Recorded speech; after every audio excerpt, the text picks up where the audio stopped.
call this meeting to order, and if we could have roll call. Mr. Holden? Present. Mr. Minotti? Present. Mrs. Yolish? Here. Dr. Ritter? Here. Mrs. Gatos? Here. Mrs. Kutesh? Here. Mr. Joello? Present. Mrs. Kilmartin? Here. And Mr. Goodfellow? Here. Okay. If we could all please rise and salute our flag.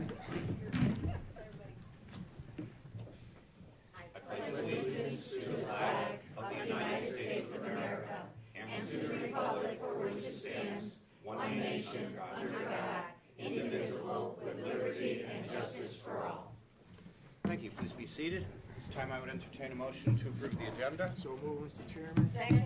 Motion has been made and seconded. Any discussion? Sensing none, all in favor, aye. Aye. Any opposed? Motion carries unanimously.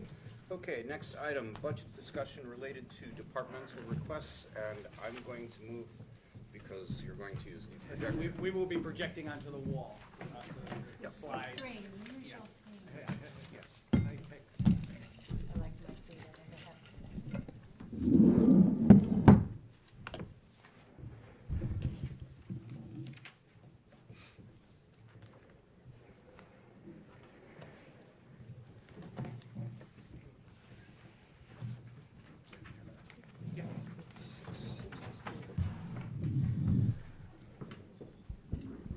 Okay, so thank you for all being able to be here on this kind of crazy weather day, and luckily it turned out to be fine, and we're okay. And we had a plan to shovel and sweep the sidewalk for you to come in if it had been snowing, but luckily that's not going to be necessary. With that said, this is really the second step in our process, and we're very glad to be able to have it tonight so we don't have it all stacked up next week. With that said, obviously it goes without saying, for those of you who are new, just to say, there's no decisions that are necessarily going to be made tonight. This is informational. This is us presenting some thoughts and ideas about the budget and you asking questions about it. And this is a low pressure kind of get together. Obviously, there will be meetings in the future that won't be so low pressure when actual hard decisions have to be made. But this gives an overview of the discussions we had with our principals and other program directors, our best thinking on how we can, in the spirit of keeping Shelton a low cost municipality, a low tax municipality, balancing that with what the needs of our teachers and students are. And we think we've come up with a reasonable first step for us to have that conversation with you tonight. So with that said, I'm going to ask Mr. Drapp to walk through the beginning slides, and then at the end we'll actually go to a live Excel budget sheet like we did last year, so we can actually look at things live and see what it looks like if we move something or add something, that sort of thing. Okay? Thank you all for coming, by the way. Well, thank you, Chris. Thank you, Board. I certainly want to echo Chris's thanks to the principals, program directors, other administrators. They've been patient with me my first year here, and obviously, you bring some different nuances, and they've been very patient throughout the process, and I certainly want to thank them for that. As you can see on the slide, we talk about educating ourselves to educate others. Obviously, it required me to dig into all of the line items to understand what was behind the numbers. And more important than that to me is understanding the story. How does this budget, as it exists, as we develop a new budget, how does it impact students? So I asked the principals to come when it's their time to talk about what's happening in their buildings, to tell their stories about behind the numbers, if you will.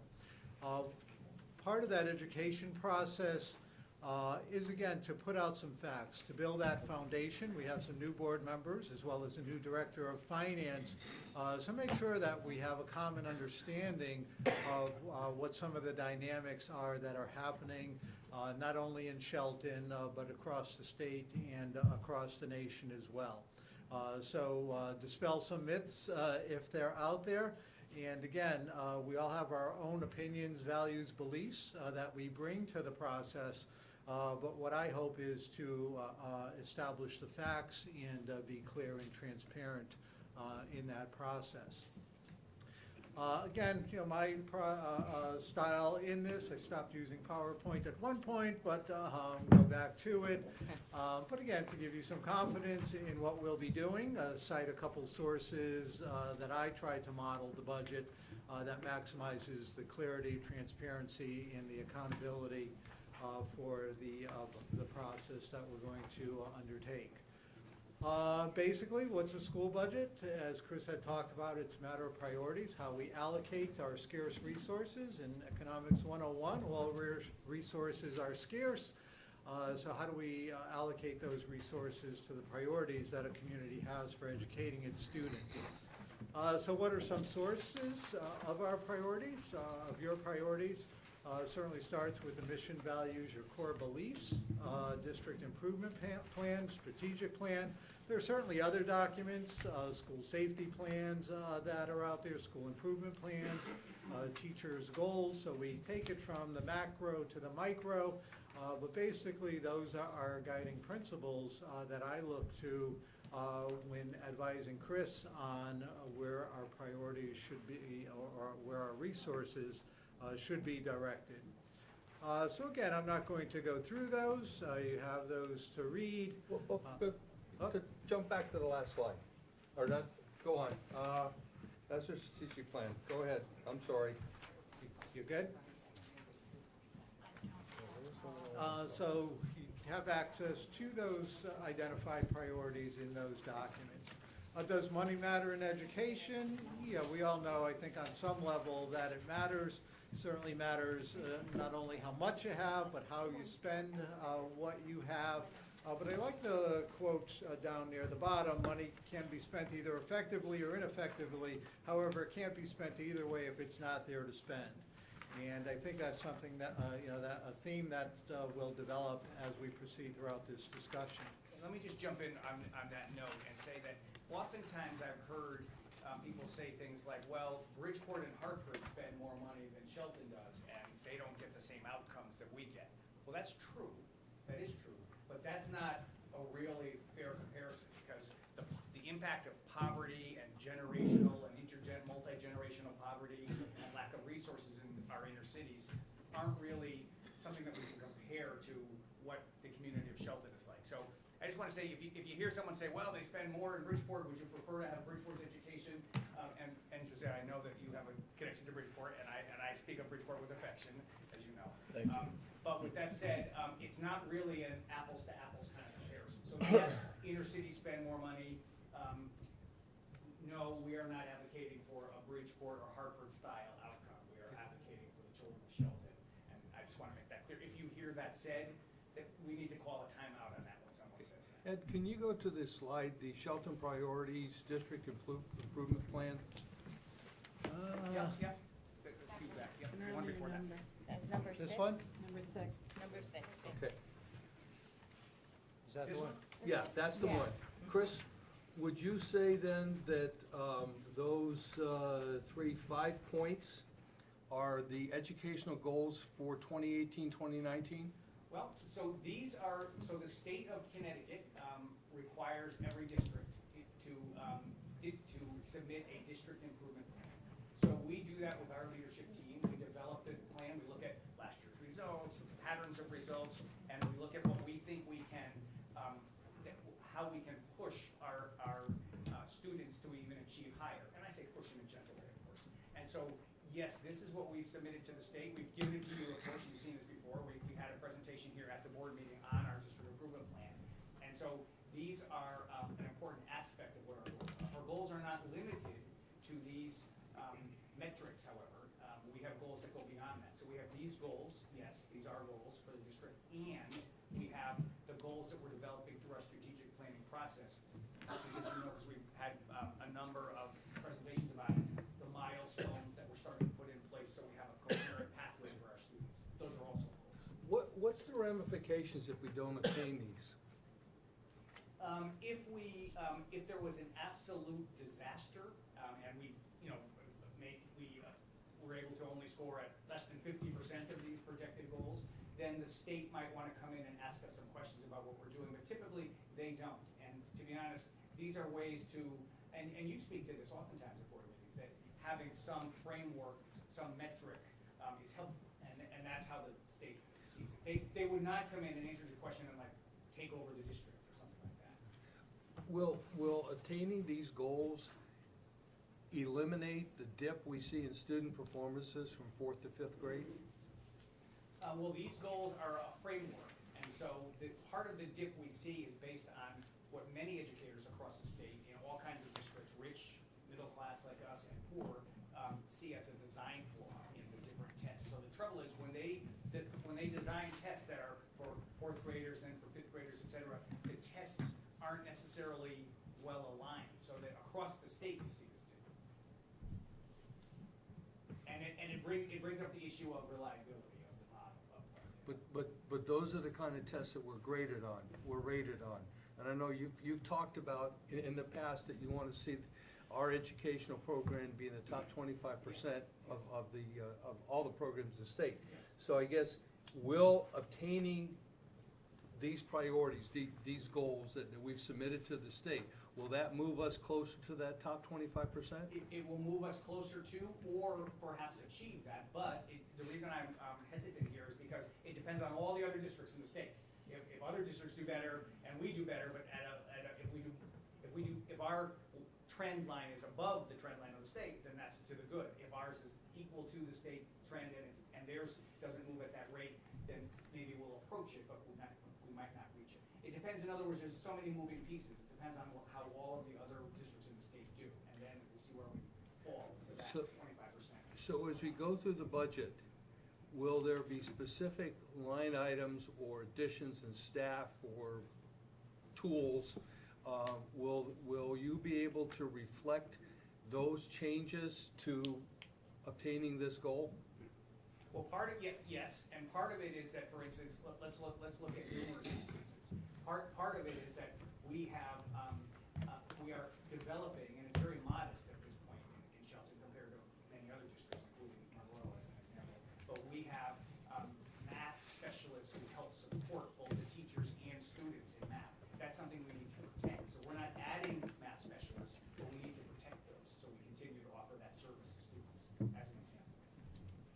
Chris, I would like to know in the numeracy why we have 85%, when on the last presentation we had, it was 73 and 75%.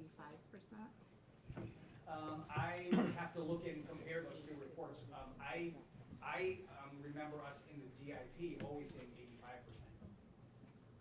Well, my concern is that we weren't making the grade at the 73%, and I'm just a little worried about the 85% as being attainable.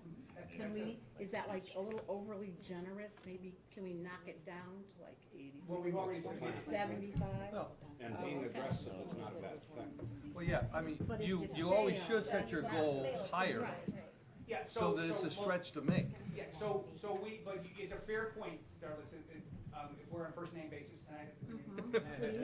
Well, you've been on a first name basis, we've been calling you Chris. That's so fine, I- so it is a point well taken, and we did worry about that, and that was a source of, we didn't just say, oh yeah, 85% move on, we debated it and looked at the ramifications of it. We thought it was a better place for us to be, to have an aspirational goal like that.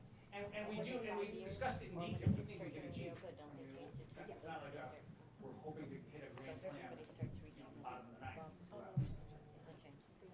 I'm hoping Because they did my that breath. with the I don't know either, but I am concerned about that. I mean, some people would argue that we should say 100%, right? I mean, that's the other, Well, we have 100% on the last goal. Yes. You know, participation, 100%, of course. Yeah. But I just, you know, I've been looking at those numbers for 2 years, and they're not very good in math.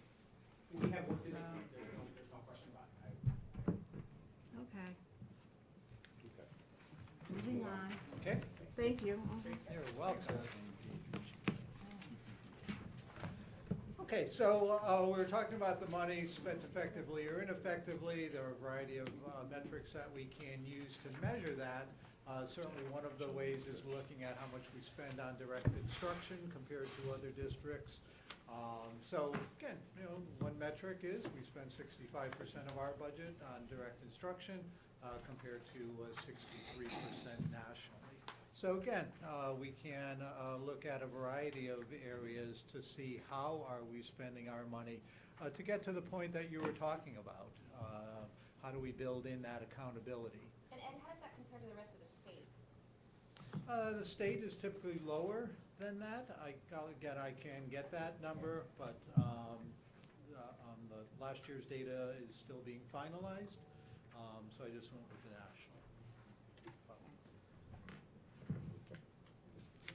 So again, in general, Shelton, a thriving community, relatively wealthy, in the top 34%, top third of the wealthiest towns in Connecticut, and the lowest mill rate relative to its contiguous towns.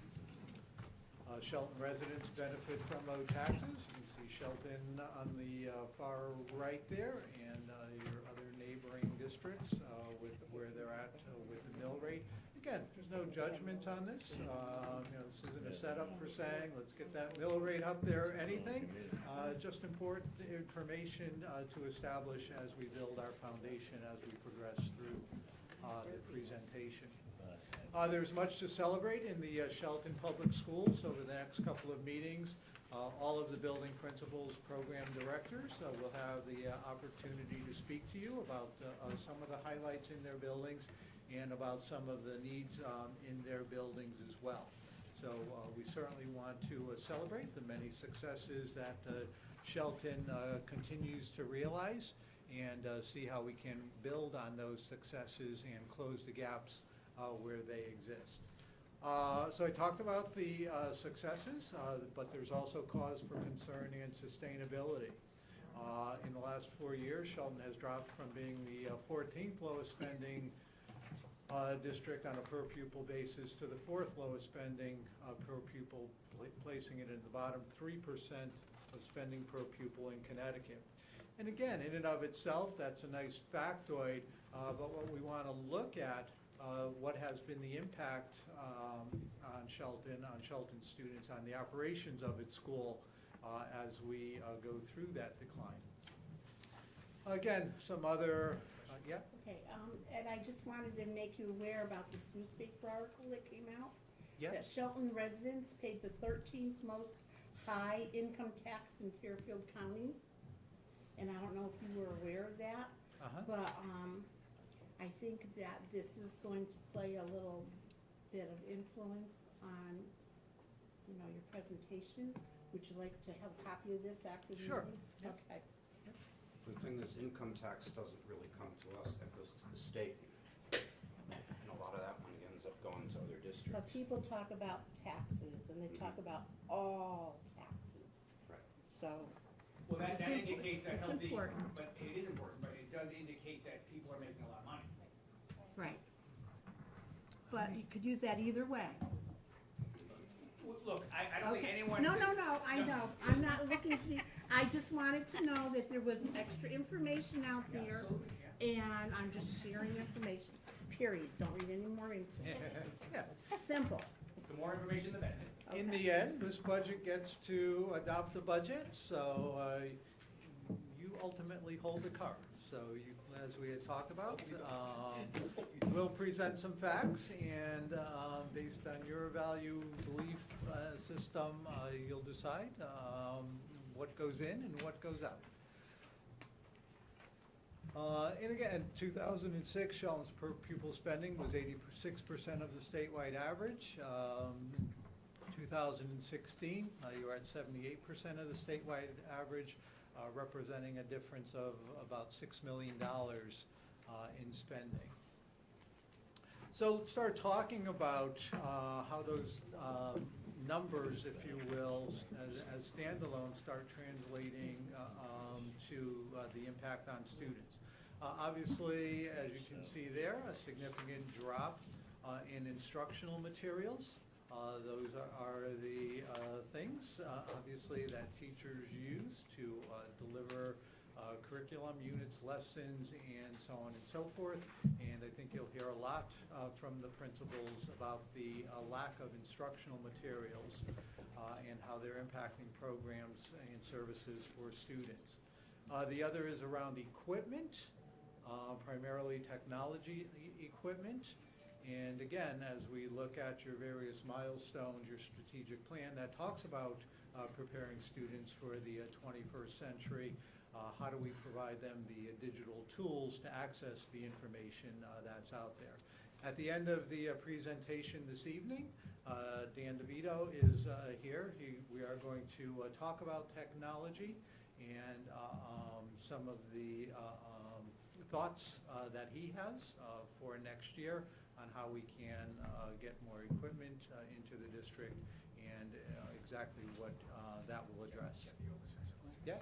And didn't the city of Shelton also fund some of the technology this year? Didn't they give us some technology money? Last year was $250,000. Okay, because I see it says $250,000 in books, but it doesn't make mention of the technology. Technology was the end of last year, so when I'm I looking know, but at I think maybe if you add that, it makes it look better.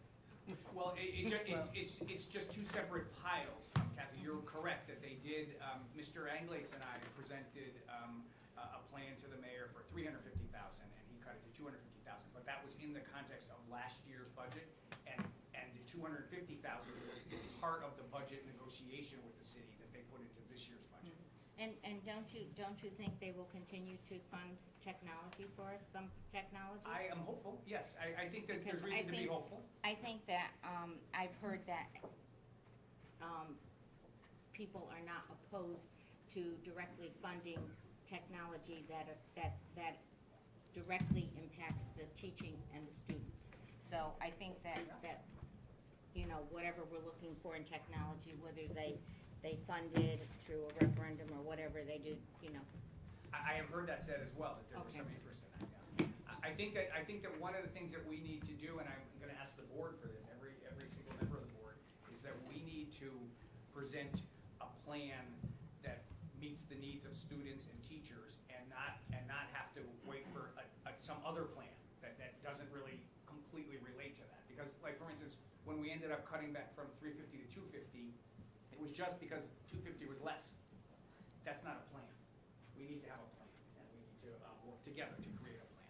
Well, then that means that the increases have to be spelled out specifically, what those increases are for, and then prioritize the increases so that when cuts eventually come, and we all know they will, there's no thought process. We've already done the thought process, and we make the cuts accordingly. That's done. It's a routine part of it. But you see what I'm saying, and I say this about a lot of things, not just technology. We need a plan, and I think that's good for the city, and that's good for us to have a plan over the next couple of years. What is the plan, and how can we? Just like you would in business. In business, you have business plans, and it's not just a one-year plan. They tend to be a 2 or 3 year, sometimes even longer plan. And we need a plan that is sustainable for all concerned, but that will allow us then to actually plan on how we're going to use, in the case of technology equipment, for both, not just students, but for teachers too. Because teachers, as you know, use computers as part of their instructional tools. On the instructional materials, the 447, does that include the 250 from the city, or is that 250 is in addition to that? So it's really The 250 697. Was spent on- 250 on equipment, not instructional materials. Yeah, but it says Instructional books It right there. says instructional, material, it doesn't say But that equipment. does not include technology. Right. No, Okay, but so books are- the simple answer to the question is that the city provided $250,000 in this budget for the purpose of buying, originally it was called books, but we asked them to, expand the concept to be instructional materials, which could be books, but it could be So is that- consumables, it could be other things. So then actually our budget was 447 minus 250. That 447 includes the 250. No, it does No. not It does include not. the 250. So in other No. words, we have to add the 250 to that 4. Was spent on instructional materials. Well, again, we're looking at the school budget, and I understand the city supports education in a lot of different ways. I didn't go back and say, what did they supply in 2015, 16, 2016, 2017? I mean, they paid $1 million for buses. That's not in this budget. Right. That's what my question. So what we're trying to look at here is what do we control as part of the education process? Yeah, there's no doubt that the city provides a large amount of support, and we're grateful for that. It would just be, it would take a lot of going back and looking at what did they fund over the years and adjusting the figures for that. This is the education budget. We're upfront that this is the education budget. I guarantee you, if you ask the principals if they are feeling a cut in instructional materials, they will say absolutely yes. We heard that to a person, and it was very compelling too. It wasn't just, we wish we had more. It was, we are doing without things that we wouldn't have. Deduct 250. Ed, did you say to include, in other words, I understand that 250, are we adding it to the 447? Did we get, we used 447,000 and the city funded 250,000, so altogether, I mean, books are instructional materials as well, but, I mean, so is it 699,000 or? What I'm saying is the 447, 600 does not include the 250. So we're looking just under 700. That's what I was asking. But Okay. our budget was 447. I understand that. The 250 was. I understand that, but in other And the words, city has also purchased things in other years. So, you know, not for the last, I mean, for the last 2 or 3 years they have, but prior to that, we really weren't. Remember, we had that big cut in 2009, remember, Kate? What I'm saying, members of the board, is that I would prefer that the city not, first of all, I'd rather have 250 than not have it, of course. But with that said, I'd rather have that number, 250, reflect what our needs are and not just be a number. They say, well, here's 250. I'm happy to get 250 compared to 0, but we might need 500, and that's what we actually need, and then we should talk about that with the city. If we could have a plan, in other words, that would be helpful.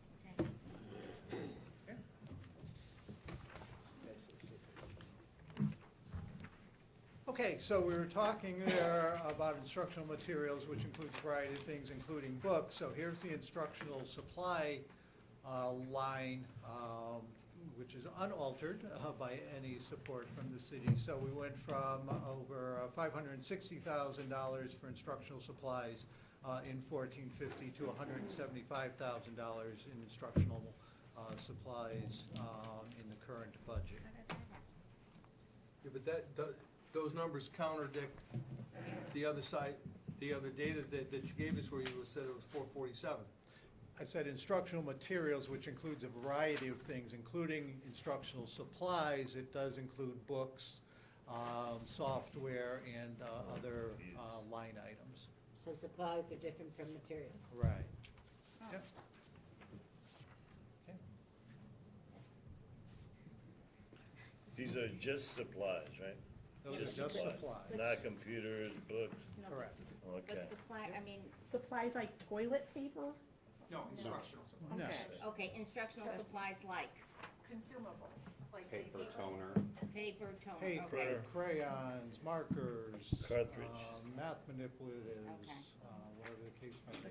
Oh, don't worry, we have a lot of math manipulatives, I know that for a fact, I can tell you that for a fact. Yeah, well, That's specific. okay. I can tell So you again, they just are. a graphic of per pupil spending rank.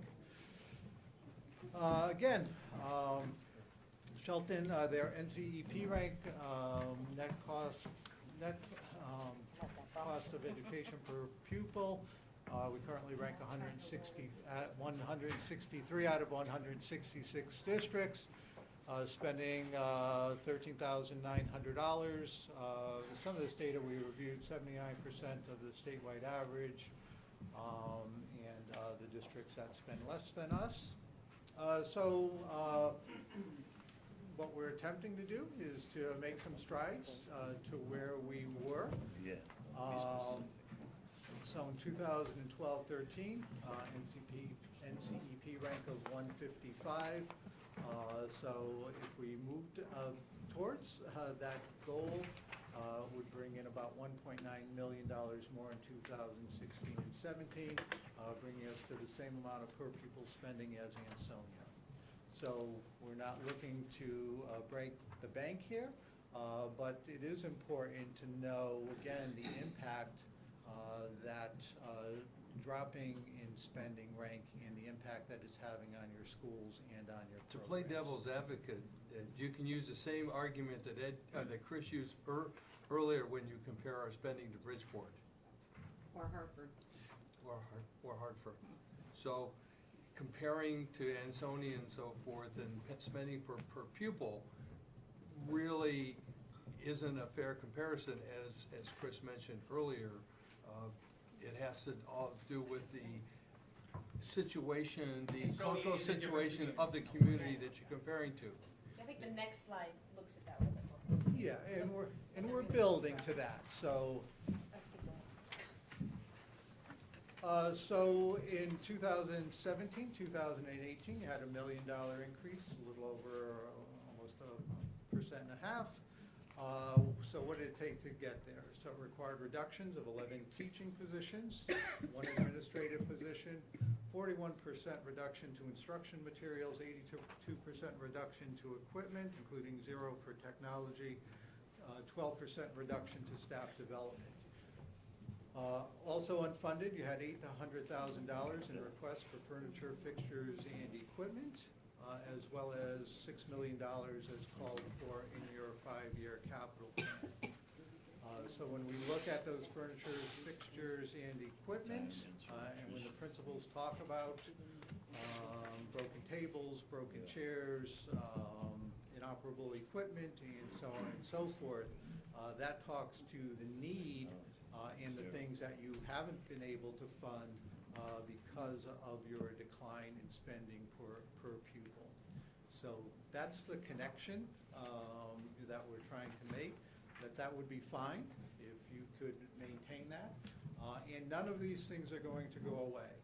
We're going to talk in a couple of slides how in addition to the $800,000 in furniture, fixtures, and equipment that wasn't funded last year, you'll add another $200,000 plus to that, so that now that number is over $1 million. So as Chris had said, what's the plan going to be, if there is going to be a plan? What's the plan going to be for the capital repairs? Talking about window replacement, roofs, energy projects, and so on and so forth. And next week, Mr. Calhoun will give an update on the state of the maintenance and repairs in the district that I think you'll find very informative. At the board meeting. Yeah. So I just covered those things. We can only delay, we won't avoid paying those costs as furniture continues to deteriorate. It will not come off the list at some point. We need those items to run a quality school district. And we know by delaying any maintenance, it ends up costing more in the future. And an example of that is the number of boilers, water heaters that we had to replace on an emergency basis this year.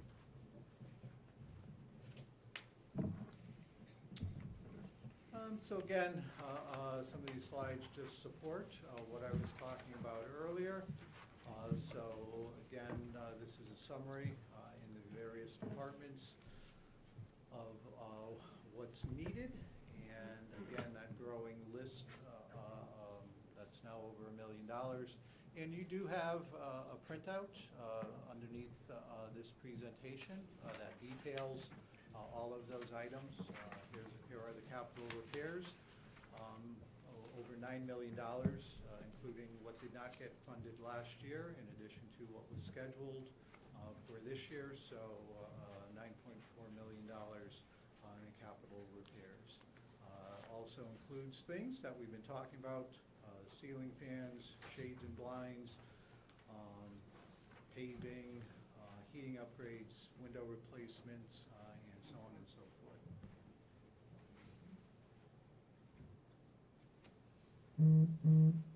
One of the other things, concerns in most districts is spending on special education.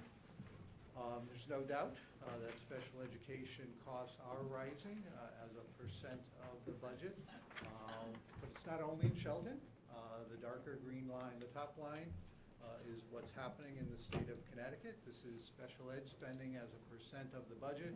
So you can see in 1991-92, generally somewhere around 17%, a little under 17% for the state, a little higher than 17% in Shelton. That 17% of the budget, if you will, being spent on special ed as a percent of the larger budget. When you're talking about Connecticut, are you talking about the average of all the school districts? Correct. Yep. And hopefully, this demonstrates that Shelton is not an outlier in a negative way. That we're not, sometimes people use the unfortunate phrase "throwing money" at we're not throwing money at anything. We're thoughtfully coming up with plans for kids, and it does cost more, but we're not on the same trend line as the state. Yeah, so, it should be 2016-17, sorry for the error there.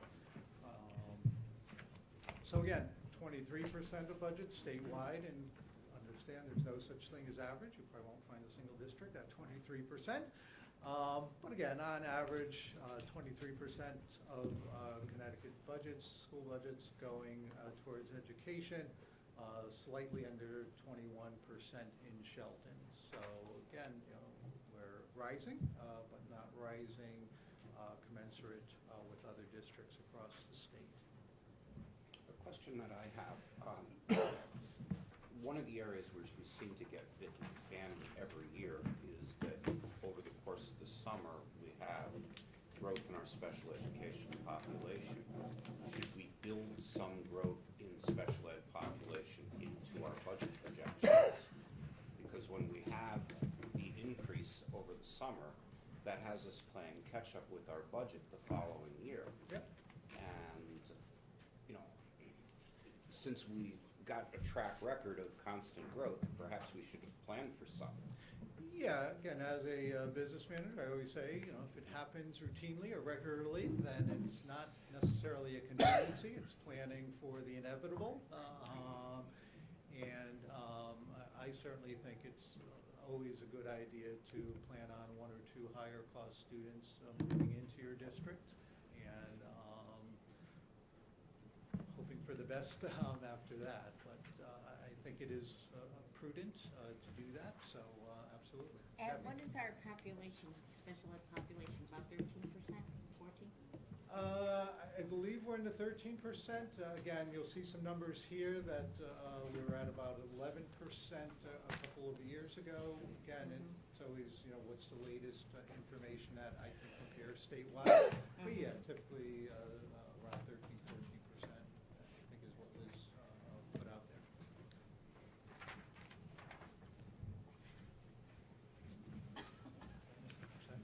The other is around declining enrollment.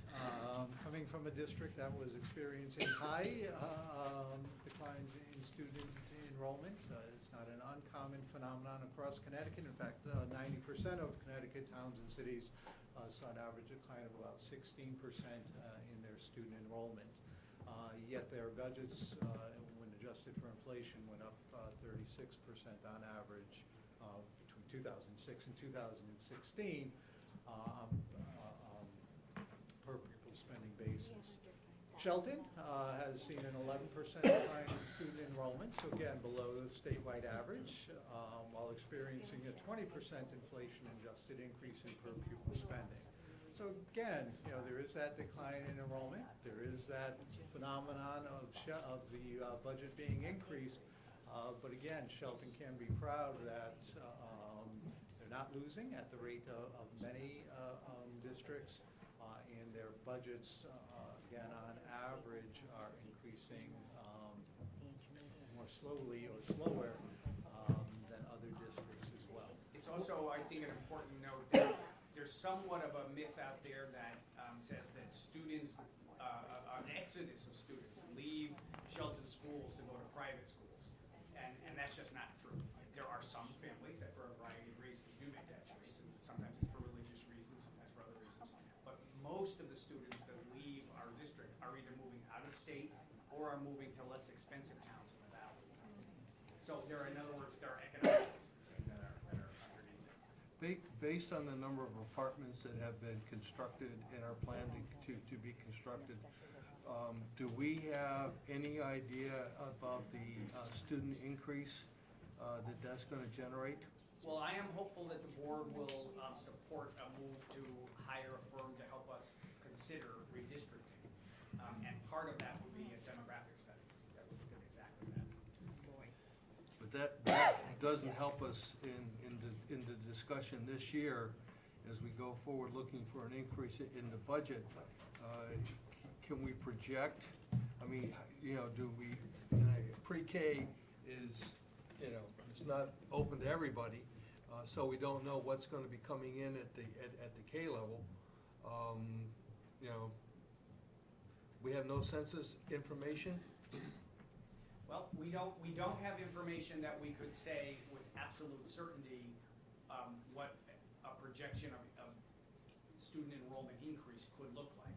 We are aware, obviously, of the building of new houses and apartments, and we do have reason to believe that there will be some increases. We know that the decrease has been slowing, which is part of that process. Some people that are involved with P&Z and other planning organizations in the city indicate that it's their opinion that the kind of housing that's being built won't attract children.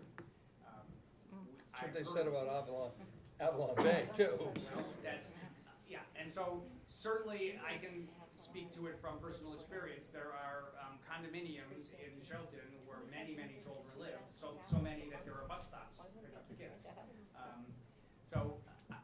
It's something that we're watching carefully, and we do believe that as many more of these places open, and that we will see some children.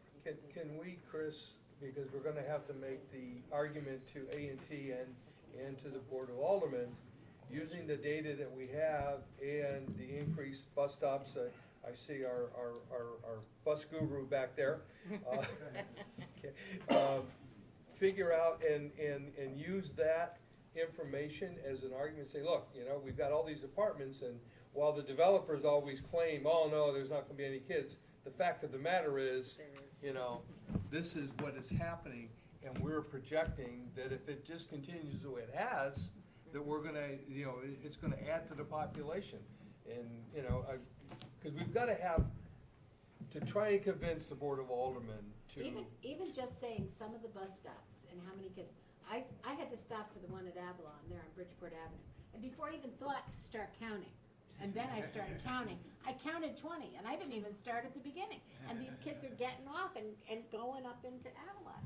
Well, that's class size right there. I mean, obviously they're spread out, but still.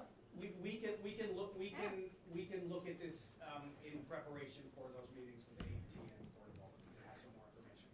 I prefer to work with a firm that actually does this for their work, because then it will be more scientifically based. Understood, and when we're talking about redistricting, that's the kind of data that we absolutely have to have. But at least we can make some projections based on what's happening right now. I think, though, in terms of planned approved developments, a lot of those aren't going to come online before the end of next year. Some of them may, but I think for the time being, we're liable to see more of a stabilization of our population than a large growth next year. But Mark, I was talking to Jim Capper the other day, and I was saying to him that I'm surprised about Avalon, because he said that like 3 bedrooms, 2.5 baths are going for like $2,500 to $3,000 a month. Yeah. And if they're having 3 bedrooms, they probably, I would say that's where the kids are coming in, which is Yeah. what you saw the other day. And you said, and like you said, that's, I mean, that's a class of kids. Where did they go? Where did Avalon go, Jim? Avalon? Well, depending on the age, right? Yeah, depending on the, Avalon, is that Booth Hill? Booth Hill. Booth Hill, Yeah. Avalon Canal Street is, Long Hill. No, I'm still talking about the one down by, Yeah, Booth Hill. Bell Booth- Square. That's Booth Hill. Bridgeport Avenue is ESS. No. I'm sorry. Booth Hill. Booth Hill. Come on, I called you the guru, Jeff. Well, there's two Avalons. Well, true. The market. With respect to the condominiums, I've seen the growth of children, and Downtown, Jim yeah. can attest to it. I have 5 buses that come in, and the reason why I say I, because I'm in charge of making sure. And now the high school also comes in, instead of having them stay on Shelton Avenue to be picked up. So over the years that I've lived there, we've gone from maybe 2 buses to 5 buses being picked up in that area. Now, I don't know how many go to the Trinity School, but at the same time, there is at least 4 of our buses that go to our public school system. So I've seen the increase in students. Anyways, we've beaten this to death. moving along. Okay. And just another succinct thing. So we all hear about doing more with less. The reality is we're doing less with less, and that's not an indictment of anyone or anything. You have hardworking administrators and teachers who I'm amazed do what they do with the resources that they had. But again, important to note that classrooms are being impacted by the reduced spending. I had 2 large class sizes at the elementary level. We heard about art classes being canceled or offered every other semester due to lack of materials, outdated computers, microscopes, inadequate shades and blinds, lawns overrun with poison ivy, and the list goes on about the number of needs that are out there that keep getting pushed back each budget cycle. When you say students eligible for instructional support and not receiving services, are we opening ourselves up to a lawsuit? Well, go ahead, I'll let you speak to it, and then I'll. I don't know about a lawsuit, but you would have to provide some sort of remediation for those students at some point, and that becomes more expensive as you do that. So these are not, to your point, David, special education Right.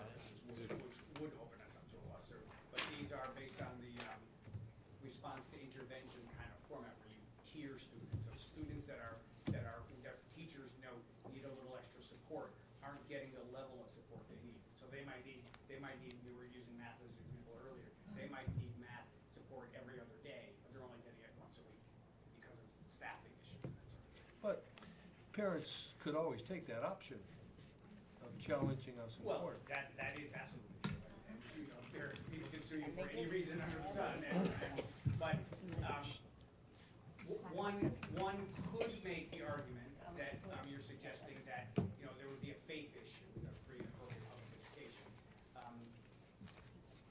We need more of those services, let me say. And I think that goes to your point earlier, Dave, about when you talk about outcomes, what are some things that we can do to improve those outcomes? Certainly providing the students that we know need that support with the services, additional services that they've been identified as needing is certainly going to close that gap. Yeah, that would help us get from the 70-something to the 85-something range. And that's precisely what they do in some other districts like Monroe. I mean, the reason that, one of the main reasons that you see better student outcomes there is because they have that kind of staffing in place for those kids that I oftentimes refer to as the mid-range learners, those kids that are struggling a little bit. They're not, they're not flunking out, they're not gonna drop out of school, but they're having a little bit of a struggle. We need a little more support for them.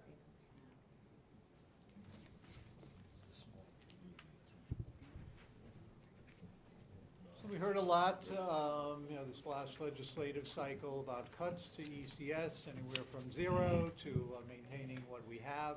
Yeah, I would adjust the scale on that axis a little bit, that skews it a little bit, but again, we've been maintaining and growing in the amount of education cost sharing money that comes back from the state. So that's a good thing. Right now, we're on track to get a little over $6 million next year. Again, can't predict that, but certainly every legislative cycle, ECS gets kicked around and goes from pole to pole, either end of the spectrum on what districts are going to get. But so far, we've held our ground in that area and have indeed seen some growth.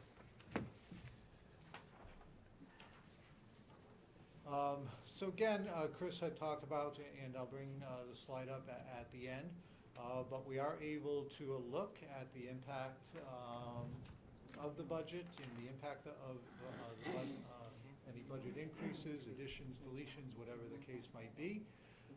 But again, want to set a foundation. And again, this assumes a 0.5% increase in the grand list.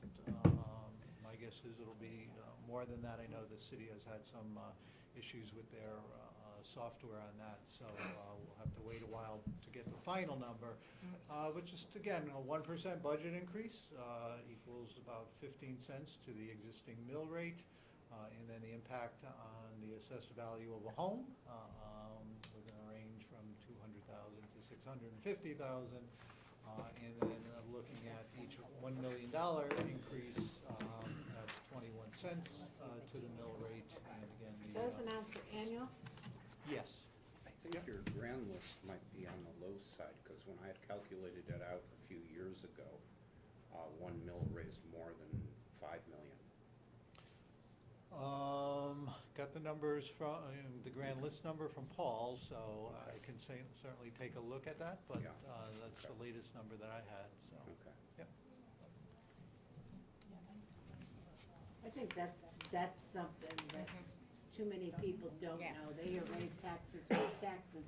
When you figure out annual, I mean, if you can afford a $650,000 house, you can afford less than $10 a month on your tax. You know, I mean. It's like 2 Starbucks.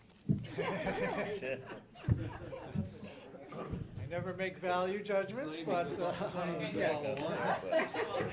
And by the way, we're all fully aware, as I know all of you are, that while we are looking for some increase in revenue to support the work of the school district, we are fully aware that there are other needs that the city has as well. And when I talk to members of the Board of Aldermen, they certainly make it clear that, I have an easy time talking about it because I'm aware of it, and I don't think that that's crazy. We have needs in the school district, absolutely. Firehouses have needs, there are other needs that are important, and all of this comes together as one big package.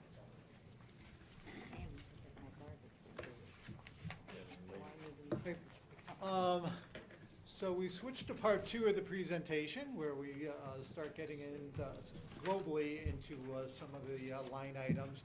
Again, I talk about this being a preliminary budget request. We have yet to, we're still gathering some information, making some decisions. But if we were to present a budget to you today, it would look something like this. And obviously, your input and decisions will affect this as well. So again, while I said we won't go through every line item tonight, globally we'll cover about 95% of the budget because that's covered in typically what you call your families. You have 12 families of expense, so we'll cover about 5 tonight that cover about 95% of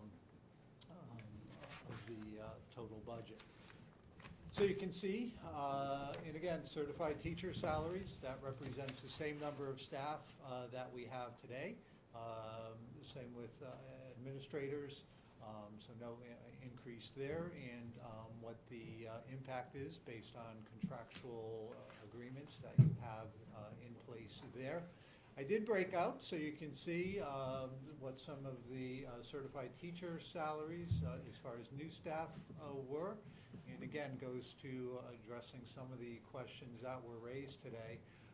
So if we were to look at 5.3 FTE new staff, Would cost $323,000 roughly, and you can see the breakdown down below of what positions comprise that 5.3%.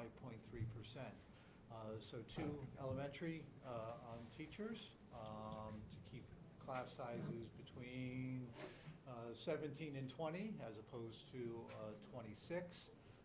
2 teachers at the intermediate school to expand the School of Innovation, again going back to your strategic plan and to stay current with technology. Science teacher at the high school to lower class sizes, and a band instructor to full-time at the high school. So she's as currently well. .2 at the high Yeah, school? 1.2 at the high school. So she would go to .8, I Well, mean, we go to go 1 from point. 1.2 to 2 2.0. full-time, you'd have 2 full-time band instructors Okay. at the high school. So her position in another school would just be backfilled, whatever. Right. Okay. Is it, go ahead, Ken. Okay, can you tell me other payments certified? What is other? That's your extracurricular and athletic stipends. Okay. You do have those attached. Again, you have all of the Okay. details supporting these All right, positions. And how many certified substitutes are there? Substitutes are in 2 areas. You have building substitutes. Right. I believe we have 24 built in next year. And the rest are your daily subs, Okay. various rates of pay and so on and so forth. Okay, thank you. But again, you have that broken down Okay. in your packet, so you do have more information for you to look at. And it breaks that down. And we have 60 tutors. 21 are for the academic centers, and 39 are for special education, and 3 positions not included in that are grant-funded, also support special education. So does 24 building subs seem like the number we want to keep with, or do we want to bump it up or cut it back, or? Carol? Keep the same? Well, this year we have 22, Yep. but we've made some adjustments for the second half of the year because we are not replacing our interns. So Mhm. we're using that money to we brought on 5 new building subs to take the place of those interns and use that money that was budgeted. I'll take as many as the board wants to give me. Whatever you want to give me, I'll take. It's a successful program, the principals are here, they can talk about it. So if the board wants to eliminate the high cost of the teacher interns, we'll fill those positions with building subs, which cost you less money. Chris, remind me, because I'm a senior citizen here. We currently have how many first grade classrooms at Mohegan? Great. 3.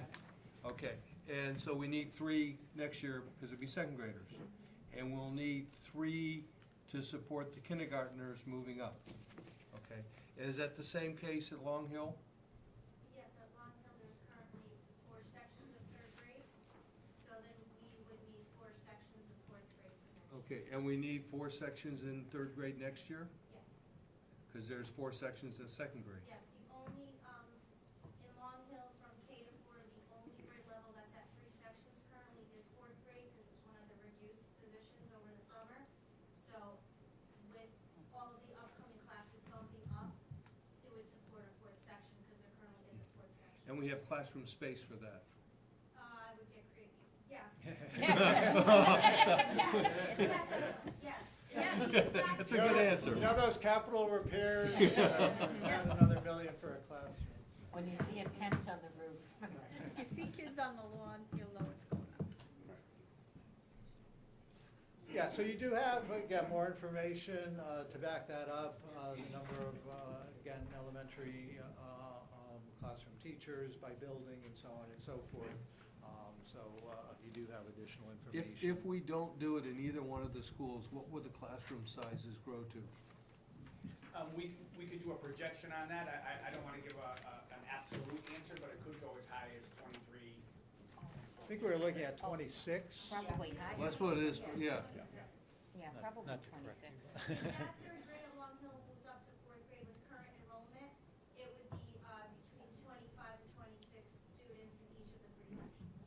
without new registrations. without new registrations, and there are a lot of. Can we close registration? No, no vacancy. No, babe. That will get you to court. I was Right, up at yeah. Mohegan this morning talking to some of the teachers that have those high numbers, and I think they were very pleased that I was acknowledging their hard work, and, you know, and I know Kristen does it all the time, but I think they were pleased to hear me do it as well, saying that I recognized that they were hanging in there and doing a great job, but that it's exhausting. Out of curiosity, Chris, do we have any data on how they're doing on standardized tests? Well, we On don't those have. on those classrooms that are, I'm gonna call them overcrowded? Yeah.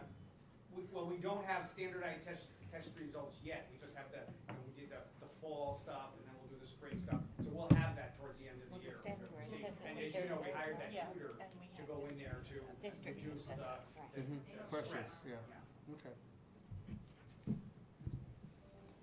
And again, the reason I ask that is, when you start making your argument to the Board of Aldermen, if you can demonstrate that the kids, you know, when they're compared to their peers in the school, that's not at that level, that they were not able to perform as well, it becomes an argument that said that you need another teacher. Not that they listen, but we can try. I'm being snide, aren't I? I love it. And Chris, when you're making your notes for a presentation, could you include some information about the data from the kindergarten to first grade to second grade? Because I know the kindergarten, or the full-day kindergarten was a little bit of a bone of contention. And I think if we could show we haven't had an update in a while, and What's maybe. what grade are they in, our first full day? Yes. Third? That's a great idea. I just think it's necessary. As You're compared right, to Kathy, like because last that's a year's class. positive story. Yeah. And we need to publicize positive stories. Yeah, the kids who were in the first class of kindergarten, what I'm hearing is as they move up each grade, they're progressing farther than the year before them. Right, well, we need to show that. Yeah. And I think that will speak for the necessity for having a smaller class as second grade. I mean, I can't even imagine teaching with 27 now, 26 or 27 in a class can be very, because then you have others mixed in. It's very hard. Sometimes that one that's almost there kind of slips under the table, so to The speak. other thing I think that hurts us on that is I think back to when I was in school, and it was really nothing to have 30 kids in a class, but that was before inclusion. And that was before you could exercise discipline. Right? When you If could. if you went home and you got in trouble in school, you got in trouble at home. Oh. Now, I happen you have to be blessed defend to always yourself. get in You trouble need on a lawyer parent-teacher almost. conference day. So, Well, it's interesting that you bring this up, because this morning in my conversation with those teachers at Mohegan, they said that, over the weekend, they were, one of them said that she was at a, gathering with some family members, and they said, family members of hers, rolled out the old stories, like, we used to have When I 32 was kids and all of that, right? And so we both agreed that, look, there was a time, not that long ago, and certainly, even in the 1960s, where, if you didn't, if half that group of 32 kids really never graduated from high school, they got jobs. They got jobs, they could get a job, and they did fine. Now, that's not the case. So now the stakes are higher. abacuses to do our math. Yes. You are old. I'm sorry, I was past that. You are old. So again, keep a little running calculator in your mind, even without the new positions. We're at about $900,000, which is obviously over a % increase just to maintain the staff that we have. This is classified staff, so everyone but teachers and administrators. Again, you can see the variances there. One new position adding a half-time nurse at the intermediate school. Right now, they have the head nurse and a half-time nurse So the need is there. And then you can see, again, the other payments to classified staff include things like overtime, non-scheduled work hours, and so on and so forth. Temporary classified staff, summer help, pretty self-explanatory, and part-time custodians. So again, all of those are listed for you, and the details around that. Ed, real quick, on these last two slides, the amount for, I noticed that on the line item it says, you know, certified administrator salaries. Is it added in somewhere else what it would cost to also provide benefits? Yeah. Benefits is in the next slide. It is on the next slide. That's there. It's there. It's Segue. Alright. Okay, and then the third leg of the compensation area is around benefits, medical insurance, and again, you have the breakdown between medical, dental, life insurance, and so on and so forth. Our initial projection on medical insurance was about a 15% increase, or was a 15% increase, but we have our broker working on that, and the city and I agreed on a figure that we won't say publicly, so no vendor Gets the info. we don't tip our hand to that, but it's guarantee you it's not 15%. So Well, speaking as an employer, mine only went up 2.6. yeah, So, That's good. yeah. yeah. On, That's what we have budgeted 2 days. on 5230. What's that, I'm sorry? 5230? The retirement postman, how much of that 726 is legacy? You have the cost broken down. I believe it's 268, I believe. Okay, so that's in that. So I believe it was about 468. Yeah, it's in the twos. I still think it would be worthwhile for the board to look at that and to approach those individuals to see if there's a way we can buy our way out of it once and for all and not have to continue it for however long. That's just my personal suggestion. In other words, buy them out of the contractual. Yeah. agreement. Yeah, you know, one-time lump sum payment, we take the hit, and then the future boards don't have to deal with it. The problem with that is we've got to have the money to take the hit. Understood, Mark, but again, you know, corporations do it all the time in order to bring those costs down. It might be something that the Board of Aldermen might say, let's do it and be done with it, and then we don't have to carry it forward, you know. The worst and that could happen is They say no, that's right. I mean, I always try to make deals now. My husband taught me well. And I make, and really, the other day, I went to Splash and I asked him for a discount. I talked to the manager and he went from $217 to $170. So that was a good deal for me. You're a good negotiator. That was good. Was that a fleet of cars? No, that was to have your whole, no, car detailed inside and out and Oh. everything, you know. So that was a good deal. And I just want to ask, well, actually, maybe. Workers' compensation, I know that we're staying, the same. Carol, do you know how many cases we have or how many pending workers' That are comp still claims? open? They're still open? Offhand, about? Probably approximately 5, but we also have 2 individuals out with serious injuries, so probably going forward, I don't see one of those individuals returning, so Mhm. that would be another high-cost case that would have to be settled. Okay. But that's pretty, I mean, that's pretty good because when you came, if I could remember, I mean, we were way up there. Were we We're- like 18, 20? We're getting through the weeds, yes, Good, thank you. Carolyn's done a marvelous job on cutting our getting it through workers' the comp weeds. claims. We should give her a commission. I didn't say Don't go there. I didn't say anything. We'll give you a free coffee a week. Kathy will negotiate for you. I'm gonna You know what, go. Carol? take Saturday off. And Sunday. What a deal. Okay, so those three areas, over $60 million of, well, what's currently a 71 million, well, 59 million if you look at 2017-18, over $71 million. Putting out about 82% of your budget in salaries and benefits. Again, doing some quick math, you look at a $1.8 million increase. We know that every $700,000 or so is a percent on the budget.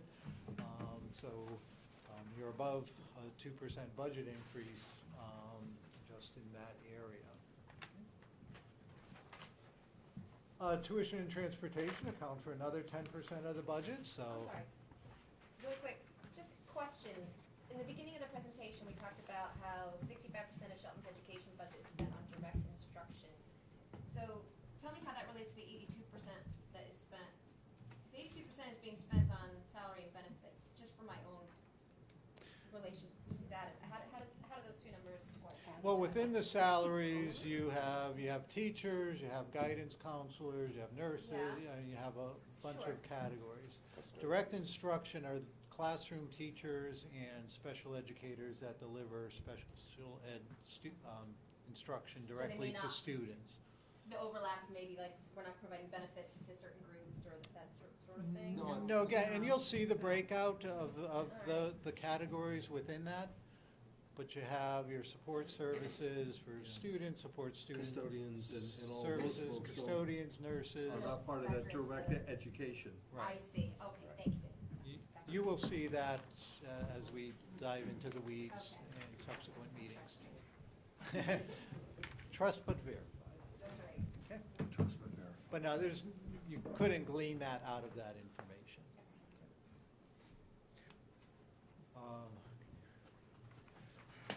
All right, so around in the area of tuition, again, we didn't see a large increase, or we don't anticipate a large increase like it had last year, particularly to the tuition special education line.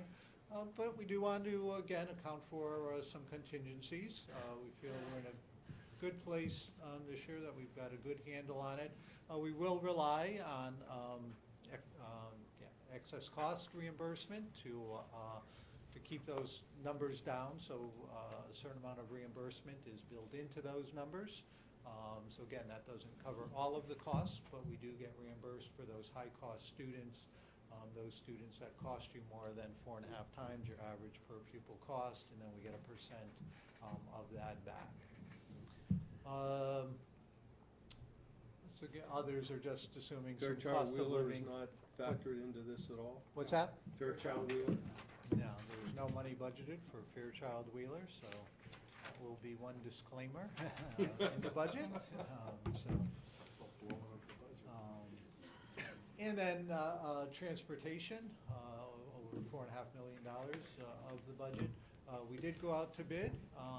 One of the things in daily transportation, and Dave raised it at the last meeting, we were under budget this year, so we need to add $160,000 just to true up what we're doing currently. So that 364 does not include all of the new costs, if you will. We are short on the budget. The $2.4 million that you see under 17-18 does not cover our current obligations. So do we have the new proposals in, We do. and 2.8 is the low bid? Well, again, yes. Okay, and that is with us providing buses or them providing their own buses? It's with Shelton providing the buses. No one was willing to provide their own buses. Really? And we'll be talking about the bid, assuming we have a finance committee meeting tomorrow. We'll be looking at the bids. Well, that's already been canceled, It's so. canceled. Oh, did we cancel already? Okay. All right. It's Monday next week. Last to know. Okay. It will depend on tomorrow's weather, right? No, No, Lorraine already moved it. It's changed to Monday. Well, it really is gonna depend on tomorrow's weather. If No. we have school tomorrow, then we will move it back to Is that how it was? Oh, well, I already made, I've already written Well- it, it's in blood. and it was my blood she used. Okay. All right. What's the scoop, are we pressing? So again, it's, $7.5 million, 10% of the budget, going to tuition and transportation costs as well. Administrative costs, utilities and heat. And again, you see some savings in this area. So some non-instructional supplies, we anticipate some savings there. And again, because of a lot of folks' efforts, we'll see decreases across the board. Some heating fuel in that area.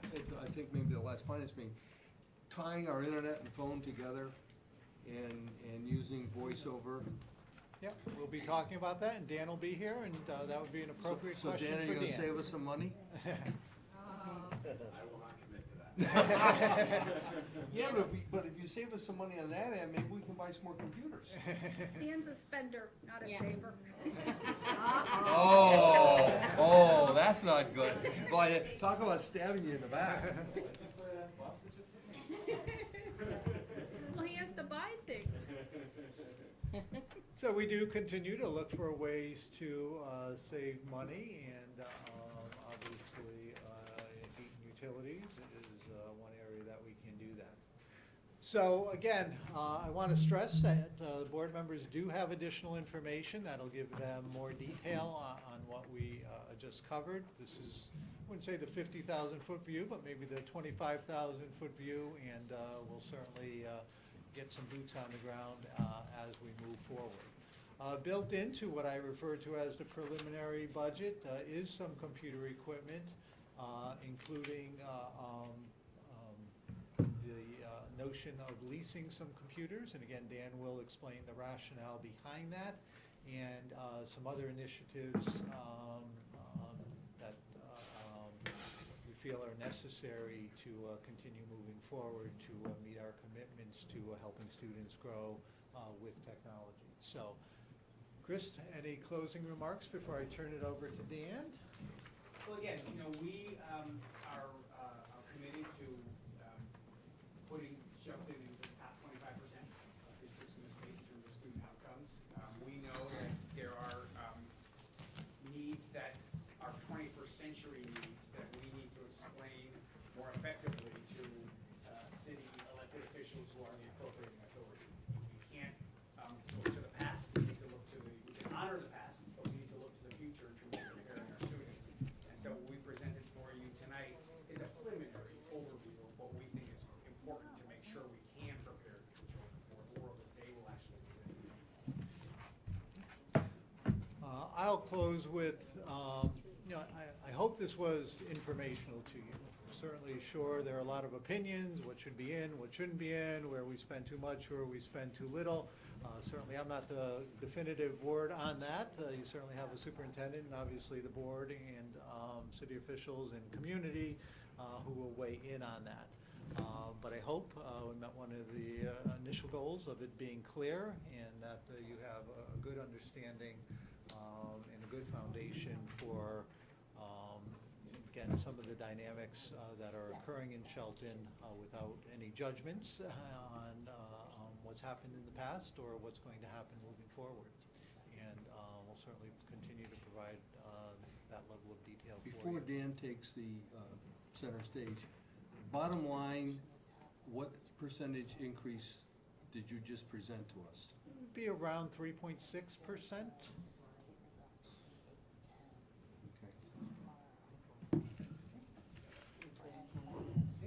Why don't you pull up a chair?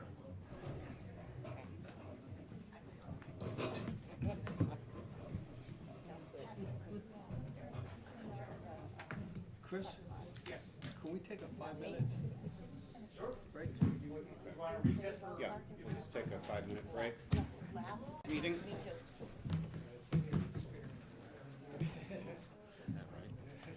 Okay, Dan, you ready to dazzle? All right, everybody, I will try. Thank you, everybody. Before I get started on the request for this year for technology, I did just want to give you some information on what we did this current year. So, as was discussed earlier, the city gave us $250,000 around last April, and what we did with that money is we purchased what we called Chromebook carts, tech tubs was another name for them. That's for all grades 2 through 4. And so every single general ed classroom, grades 2 through 4, now has a cart with 6 Chromebooks in it. We were also able to purchase 9 carts for Perry Hill and 9 carts for the intermediate school. Each cart has 26 Chromebooks in them. We switched it up a little bit with the type of Chromebooks that we purchased this year. These are convertible Chromebooks, so what I mean by that is they are your standard Chromebooks, but they actually flip back on themselves, and they're also touchscreen tablets. And the response for these touchscreen flip Chromebooks has been overwhelmingly positive. And we're going to be moving forward with these types of convertible devices in the future because it gives the ability for the students still have the keyboard, but now they can use the Chrome apps or Android apps now, so they have a lot more functionality. Another good thing, and as odd as this sounds, is we were able to replace the air conditioning unit in the main data closet at the high school.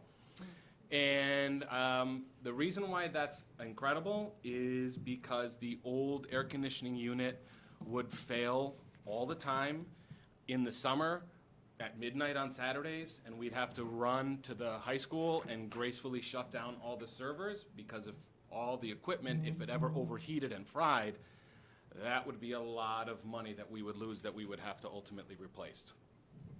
Another happy coincidence that happened when we replaced the air conditioning unit is the old AC unit actually used water to cool. And the new one now uses coolant. And so our water usage has decreased dramatically at the high school once we were able to replace the AC unit. And we were able to replace the air conditioning unit using E-rate reimbursed funds. And the other $250,000 we used for the Chromebooks for all the staff. Pause for a second. E-rate. So E-rate is a federal program that supports technology. So it's a little bit like the old system that was used to spread telephones across the country, which was based on a small surcharge, and it was a government program that said the United States needs telephones even in rural areas, et cetera, et cetera. E-rate is similar to that in that it provides funding to school districts, even in rural areas and in towns like ours, et cetera, to provide internet access and other forms of technology. So E-rate is they call it the E-rate because it's a surcharge that you're paying for electronic expansion. Correct. It's run by the FCC, and your reimbursement rate is based on the ratio of free and reduced students that you have in your district. And they've changed it over the years. Just I don't want to bore everybody to death, but originally it used to cover everything from your web hosting, telephony, data, internet services, and interconnection WAN. And over the years, they've modernized that. And unfortunately, because of modernizing E-rate, we've now been getting less money over the years because they no longer cover website hosting. They've been phasing out telephony. They've been phasing out telephone data.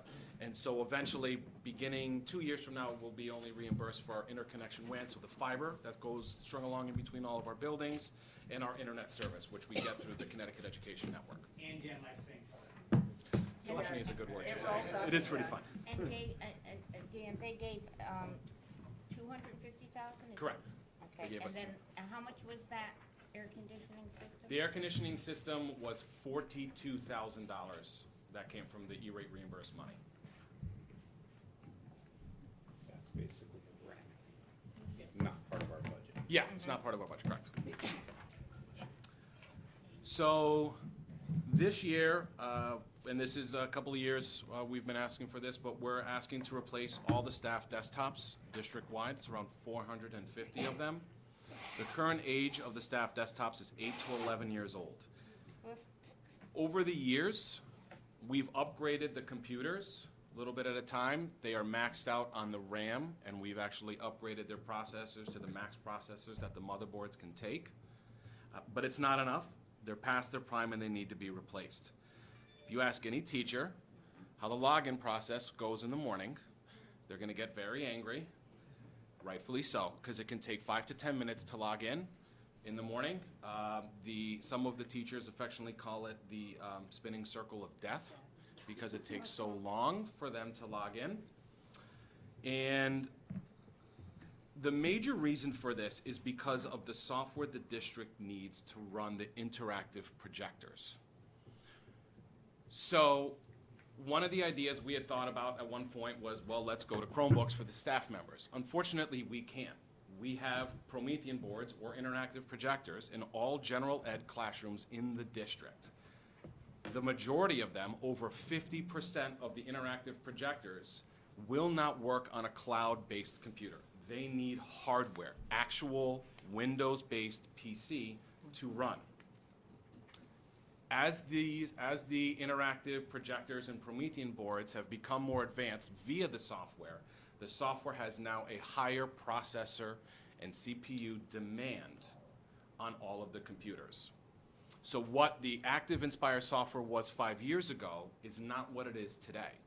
So as the software gets upgraded, the computers get slower and slower and slower. We have streamlined the majority of what we are putting on the teacher desktops. That is the software that cannot be removed. And that is one of the major reasons why we need to replace the staff desktops. There is other software that will not run in a cloud-based environment, for instance, Munis, and any PDF writer product out there. PDF readers you can see on a Chromebook, but PDF writers, you need a Windows or Mac-based computer. We are also looking to add more Chromebooks as part of the overall plan for the School of Innovation. Right now, the School of Innovation has one Chromebook for every student. They use it during the day. If we're going to be adding a new grade or doing another grade for the School of Innovation, we're going to need to purchase Chromebooks for those students also. You'll also see a request to begin year one of the district's proposed one-to-one program beginning at Perry Hill School. What we're going to do is we're going to use the existing 234 Chromebooks that we just purchased out of the $250,000 from the city money this past April, and then we're going to purchase more on top of that to make sure that every 5th and 6th grader has a Chromebook beginning next year. So we're going to use last year's purchase as part of the overall implementation of the one-to-one program for Perry Hill School. Let me just jump in for a quick second. Recently, I was meeting with someone that many of you in the room know, Mike DeVico, who's a parent in the district. And he is an administrator in the International Brotherhood of Electrical Workers, and has kids in the district, et cetera. And so he was telling me, we were meeting about the apprenticeship program that his union offers, and so we want to make it available to high school students here in Shelton so that they could avail themselves of that and become, if they want to, get on the pathway to become licensed electricians, right, which is a good thing, right? One of the things they need is the ability to do online courses, which is expected of all of them, and they need to have a device that they know how to use, a tablet. And so my point in saying that is that it's not only in school that people need devices. We've got to prepare kids to do all kinds of work, whether it's obviously graphic design, that's easy, you need computers, but electricians need computers, and everybody else needs them too, and we need to prepare our kids for that. Dan, what's the life expectancy of the Chromebooks? Well, the newer Chromebooks that we purchased, they are actually part of the growing line of what they call the EDU series of Chromebooks. So they're ruggedized, and they're meant to take a little bit more of a beating than your standard devices. If you look at the first generation Chromebooks that went out there versus the Chromebooks that are out there now, the new Chromebooks, I think companies have realized the boon that Chromebooks in education has become. They've made them much more rugged. I'm looking at 3 to 4 years of lifespan if the students are taking them home. Longer when they stay during the day, if they don't go home with the students. But you're looking at 3 to 4 years of good, useful life. Are we going to run into the same problem with capacity that No. we have with the desktops? No, because Chromebooks are cloud-based computers. So the majority of what students are doing is all online using the Google Apps for Education suite and stuff like that. The demand for apps and extensions that run on Chromebooks is nowhere near the demand that needs to be run on desktops. So the computers that were purchased and that we would look to purchase and go out to bid for ultimately if we went with the one-to-one program, Sorry. they are powerful enough that they could handle any app or extension for the next couple of years. you're proposing that we lease the desktops, Policy or something, I mean. which, and I would assume that that 91,000 is less than if we were to purchase 450 desktops. Correct. Okay. It also saves meetings, right? Correct. Would, Yep. would it also work with leasing Chromebooks? That is something that we could potentially look at. I've talked to other districts who have leased over time, and it ends up becoming an issue if it's a lease to return because of, Opposed to lease to buy? if it would be lease to buy would be a better idea. But this is something that you have to understand as part of a one-to-one initiative, this becomes a yearly cost. So this would have to be a lease every year. So if that is something that the district want to do, was now they're compounding multi-year leases every year. But every year then, we're gonna be looking at $92,000 lease on the desktops. Correct. The desktop should last for more than 3 years. The desktops will last for longer than 3 years. But for the Chromebooks, the current plan would be we would start with grades 5 and 6. So all of Perry Hill would be at a one-to-one program next year. But then the following year, the incoming 5th graders would now need Chromebooks. And then the following year. So is that something that would be now an every year purchase? Right, but now, would the Chromebooks then follow the kids to high school? Right, are you Yes. anticipating Yes. they So- would progress with it? Yes. Yep. And ultimately, that will allow us to go to electronic textbooks. Yes, yes, and that's one of the reasons why we're looking at doing one entire building year one, is to begin looking at moving away from paper textbooks and moving towards digital textbooks. It would be more difficult if we just said, let's say, grade 5 would be one-to-one this year. Well, then Perry Hill will kind of half be online and half not be. It's easier if we just did it in one shot, and that way moving forward, starting with year 2, then we still are at it, and then by year 3, now you're gonna have Perry Hill and the intermediate school at one-to-one. So that's where we would ultimately look to see some savings. I can't tell you exactly how much it would be, but moving to a digital format because we would be at a one-to-one program. So, but again, if we're gonna try to sell this to the Board of Aldermen, we've gotta lay it out that, in year 5, we will have eliminated textbooks in this grade, which will result in X amount of dollar savings, which will pay for itself. What's the return on investment, the ROI? That's what we've gotta talk to, assuming the Board of Aldermen will understand that, to sell it to them as that we're projecting 5 years down the line, we will eliminate textbooks. And I mean, it's not 5 years, but that's what we're looking at, that's what we're moving towards. And we are moving in that direction. I'm a little cautious to say eliminate rather than reduce, only because it's unclear. But your point's well taken. We are definitely moving in a digital direction and moving away from Well, cutting down trees. At some point, it's gonna reduce, maybe, there'll be some textbooks that we'll always have to have a textbook, or, it'll be, not in my lifetime, that there'll be. And there'll always be a cost at some point, because there's always, the curriculum, even though it's delivered digitally, there's still gonna be a cost to it.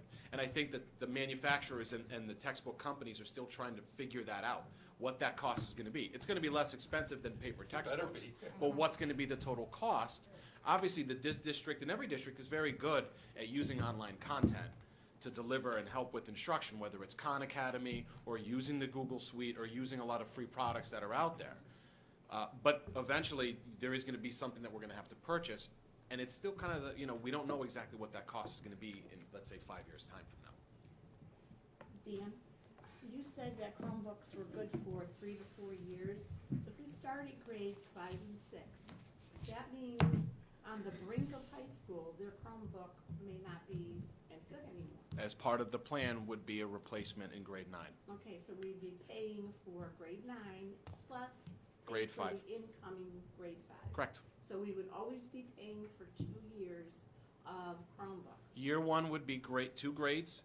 Year 2 and 3 would be 1 grades. Year 4 moving forward would be 2 grades, correct. And what we would do is we would repurpose those Chromebooks that the students would then return, and we would move them back down to the elementary schools for use, if they're in usable condition.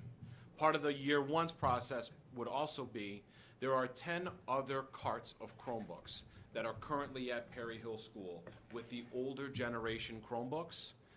Those Chromebooks, we would now move down to the elementary schools. So there would be 10 carts that would get spread across the 5 elementary schools, with the ultimate goal, once we get into that point where the students in grade 9, incoming grade 9, would return their Chromebooks, and we would give them new Chromebooks. The Chromebooks they would return, if they were in usable condition, we would now bring down to the elementary schools. That way, the elementary schools during the day would have, in theory, a one-to-one during the day type of program. So what would the parent liability be for this Chromebook? So there are a couple of different schools of thought, working with other districts out there. Most districts go with the one strike rule. So if there is one accident, the district will replace or repair. After the second one, the parent does become liable for it.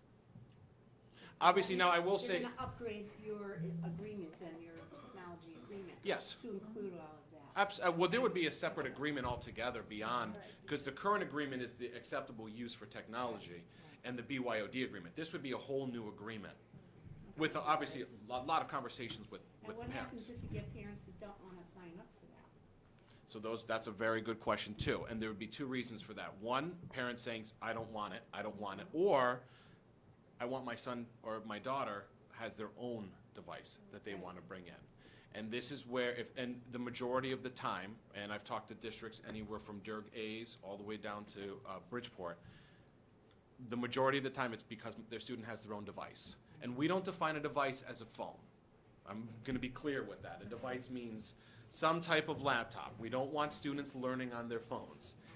The majority of the time, we always push and we always work with the teachers that whatever product we use, that the product is device agnostic.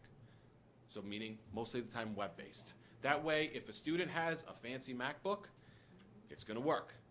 If they have a Windows-based laptop, it's going to work. If they have their own Chromebook, it's going to work. So that comes from our content delivery, that it's agnostic, so it works regardless of what type of device the student brings in. So will you be checking out their equipment then? Yeah, we would be working with the parents on a case-by-case basis. If they say, you know what, we refuse, then we would just discuss it with them, and most of the time, like I said, it's gonna be because they have their own device. Let's take a look at it.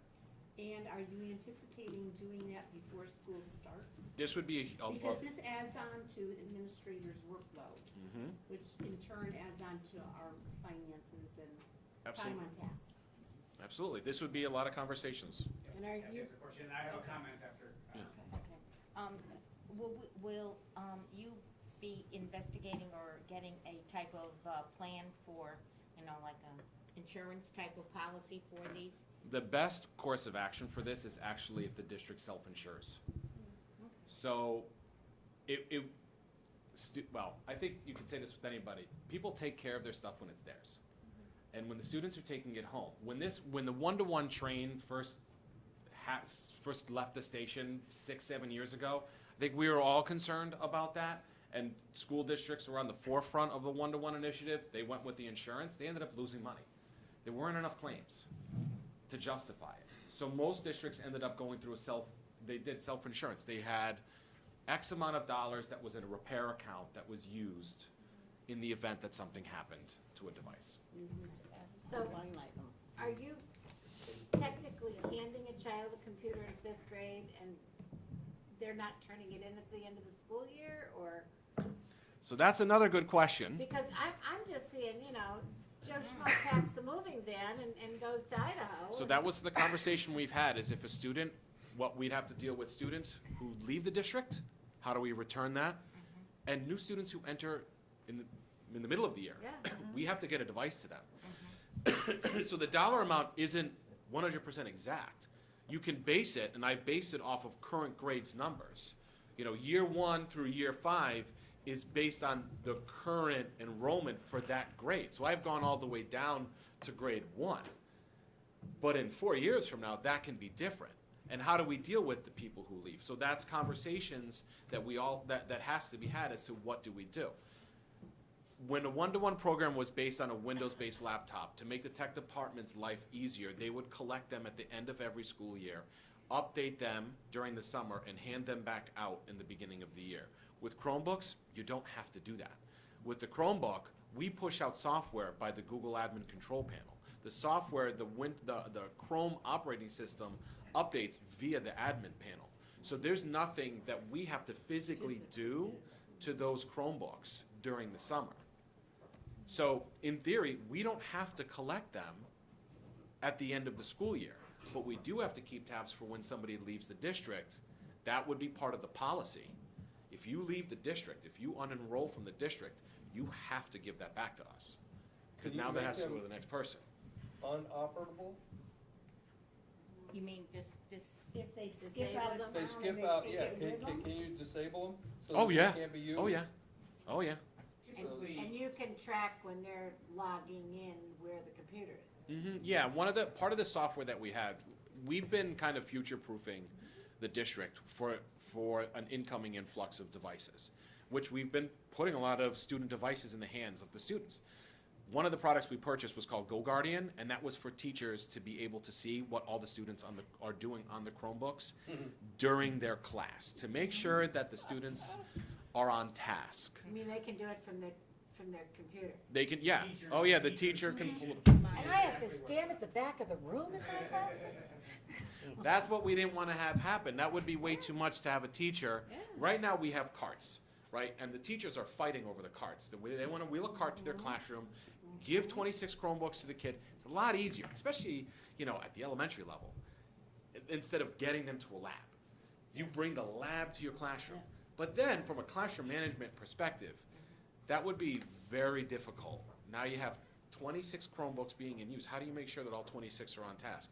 Well, with this program, GoGuardian, you see exactly what they're doing, and you can actually correct what they're doing. And there are limits to what students can access. Of course, I mean, there's still the standard web filtering and stuff like that. But if a kid is checking sports, the teacher can see that and either redirect them or lock the computer and say, you've got to get on task. Part of that product is theft recovery. So in the event that a machine goes missing, you flag it.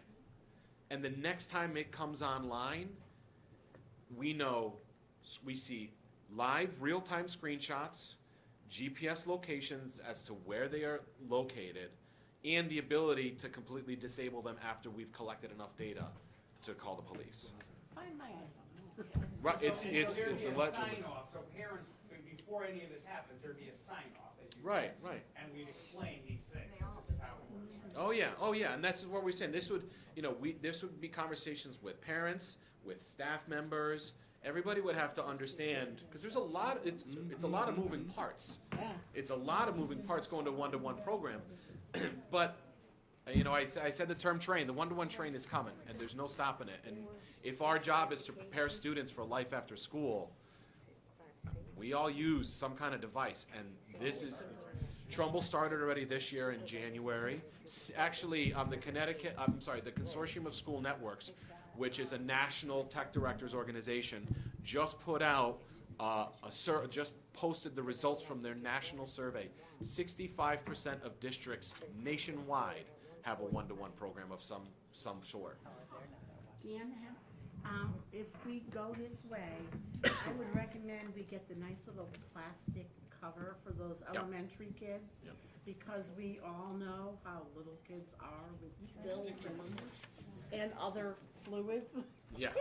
Well, we would do So part of we it. need to protect. They get like a rubber surface that we put on top of it, almost like your cell phone case, would go onto the Chromebooks. So we could just peel it off and they could throw it away and replace. Yes, and we have done that before. We have had Chromebooks returned to us that were used during the day that were interesting. So what happened to them, I'll say that much. And there was, it involved gloves and peeling off that rubber. And, but yes. I have a rule, you can't come to the Chromebook till you're done with this thing. Yeah. A lot of times, actually, yeah, funny enough, a lot of times they'll say a Chromebook doesn't work and we just turn it upside down and shake it. It's working again, basically a ham sandwich comes out of it, but. But yeah, this is a very important thing, and I will admit I was hesitant for a couple of years to bring it up because I didn't know how successful a district will be with it. But it has to happen, and I think it's time for this district to move forward with the one-to-one program. And I think Perry Hill is the perfect school to do it. Fifth graders are old enough; they have the maturity, and to say this about every building. At Perry Hill, the teachers are very tech forward, and I think they would really latch onto this. And this is helping. Although we would never go to a one-to-one take-home program at the elementary school, indirectly, we are giving them a during the day one-to-one program. So this will affect K-12. And you go in any classroom, there's always at least one Chromebook being used at any given point in time. So I think it's time we have serious discussions about this. Now, one of the things I will say, the harmony with the requests, if we're gonna fund one-to-one, students get these brand new shiny Chromebooks, they look great, but if a teacher takes 10 minutes to log onto their computer to use the Promethean board, or if that computer is freezing, the staff machine is freezing every 5 minutes, what good is the Chromebook? So I'm gonna put that out there that although staff machines are called staff machines, they have a direct impact on student learning. So they're instructional tools. Right. Teachers are projecting. So Dan, is this gonna result in an increase in your staff? No. Good If answer. you want me to say yes, I will, but I honestly, want an no. honest answer from you. Hon- You know, honestly- if you can do it with your staff, that's fine. No, and this is the glory of it being a Chromebook, it's cloud-based. I'm not opening up and adding more RAM to it. If I have to push out an extension, it takes me 5 seconds on the admin panel, and it's there. So that's the glorious thing. Obviously, it's gonna be different work in the summer as we prepare a new fleet of Chromebooks to get deployed out. But the need for full-time staff, there isn't a need. That's why Chromebooks are as popular as they are for both students and technology staff. It doesn't add too much to our workload. Now, I'm just thinking, because I'm putting my brain in my classroom, how do the individual Chromebooks charge? The same way one of our other laptops? Yeah. they would Yeah, they have it, charge? and that's also the other glorious thing about Chromebooks, 12 hours of battery life. I'm sure Mark's laptop lasts 12 hours, his Windows laptop, but most laptops, Windows-based laptops, you get, 3 hours? Yeah. 4 hours of heavy-duty usage? Yeah. But Chromebooks, again, much better. everything is coming from the cloud. Yeah. And our infrastructure, our bandwidth is ready for that. So when it comes to talking to Google and getting bandwidth, our bandwidth is ready. We're 10 gigs in between buildings. We're 1 gig in between all the classrooms, and we're gonna go to 2 gigs for internet service. So we have the bandwidth for it. It's just asking and receiving. So you're not putting any power on the processor of the computer, which is what normally drains a battery. If you were to prioritize your 3 items up there, are they in order of your priorities? Can I make 2 and 3 a tie? No? Oh. I would say the 450 desktops has to be priority number 1. But looking at the School of Innovation, the expansion of the School of Innovation calls that you need the Chromebooks for them too. That's why I'm saying, I'm gonna say 2 and 3 are a tie. I know you said I can't do that, but I'm gonna do it anyways. Because they're all Chromebooks anyway. They're all Like, Chromebooks anyways, yeah. It's just where they're getting sent. Right. And if you look at it, the purchase for the School of Innovation for Chromebooks would then impact next year's purchase of Chromebooks. Because now, the 7th graders would already have the Chromebooks from 6th grade, and the new purchase of the Chromebooks, coupled with last year's purchase of the Chromebooks for the intermediate schools, would then outfit 8th graders already. What's going on with the School of Innovation now? Are they taking them home or just using them in During the school? day. During the day. During the day. So every homeroom has a cart, and in the cart has a Chromebook assigned to that student. And in the beginning of the day, they go to homeroom, they pick up their Chromebook, they take it with them during the day, and at the end of the day, they return their Chromebook into their spot. So they are responsible for their Chromebook during the day. And they get the same one every day. Do they carry them in their arm, in a bag? Is there any expectation for? They have their style, backpacks. I mean, Chromebooks are small. No, I know, I just see kids, well, I'm elementary, obviously, not fifth and sixth, but Right. when they fall, I'm like, Well, that's why we wanted to start at 5th grade, because they have the Yeah. maturity. That's why we wouldn't do a one-to-one Oh, I at the don't lower know levels. all of them. But yeah, they carry them around, and very true. They take care of them too, because they know it's theirs and they're liable for I it. like the backpack idea. Good job, Dan. Thank you. I am on board with you this year. All right. Thank you very much. Thank you. It matches what we heard out in, well, we heard in Boston. The entire cloud presentation. Arlene would be very Arlene and I. happy. Yeah. It's here, and it helps districts, and you know, I think world they're gonna live in. it's the world they're going to live in. I mean, you look at students. You know, it happens nowadays. People compete for jobs, not against people who are in the town over or in the same town, but they're competing against people all across the world.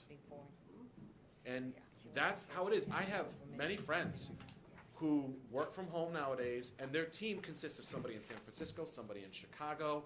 It's all via So technology. they're like Skyping into meetings and stuff? You know, it's funny you bring that up, yeah. I know a few of those. But yeah, that's the world we live in, and we have to prepare these students. I mean, I don't even want to use the term 21st century skills. They're just skills. I think back 15, 20 years, when we had that Saturday thing where we were stringing computer wire through the ceilings of schools. yeah. What do they call that? Yeah. What was it? Connect 90, what? Connecticut or something? Yeah, I remember that. That was, a very long time you've come a long way, baby department. Running cable. Just to close the technology piece, if you will, if you have some other questions for Dan. This is a cutout from your, I call it here, non-recurring capital costs, but it's referred to as the furniture, fixtures, and equipment section as well. There are, the highlighted sections are the one that Dan addressed, in those 3 lines of the budget. But there are some other needs out there as well. So I think we're starting at 2C, D and E. So Dan, if you just want to talk about the Sure. carts and tubs and So the intermediate initiative and the remedial. Sure. So the top portion, so we were looking at getting 2 more Chromebook carts for the high school. And each cart would have about 26 Chromebooks in them. You're also looking at more Chromebook tubs for the elementary schools.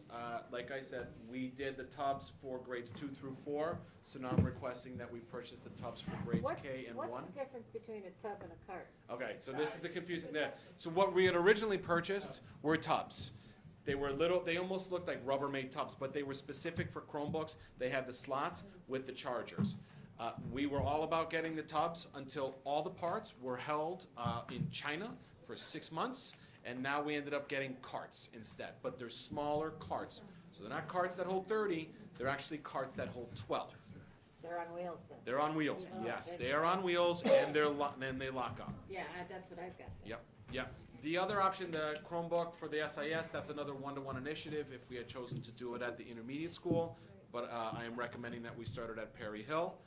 And then at the bottom, and I talked about it a little bit earlier, is to install some more interactive projectors, Promethean boards, whatever you want to call it, at the rest of the buildings.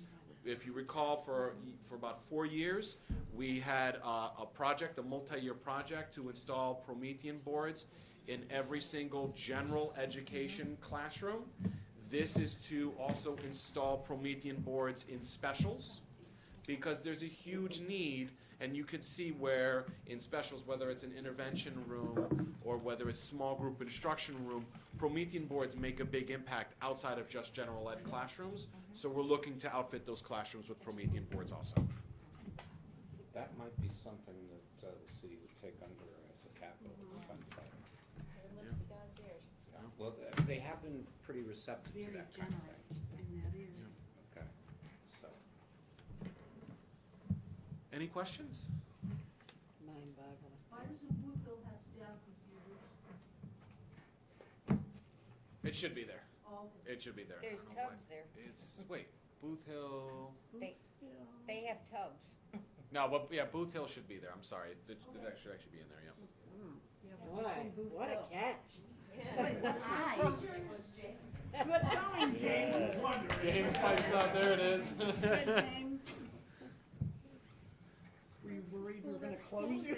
That's the school that's closing. Do not start that Oh my God, the camera's on. We're getting tired. Everyone's punchy. I think if people don't have more questions, I think that it probably makes sense for us to adjourn, and bear in mind either tomorrow or Monday we'll have the public forum. The latest weather update that I'm getting implies that it will be tomorrow. We'll see, of course, at 5 in the morning, but There they will be seem- what? Essentially, they're downgrading the projections for Their tomorrow's school weather. system's closed already. Schools are closed. Interesting.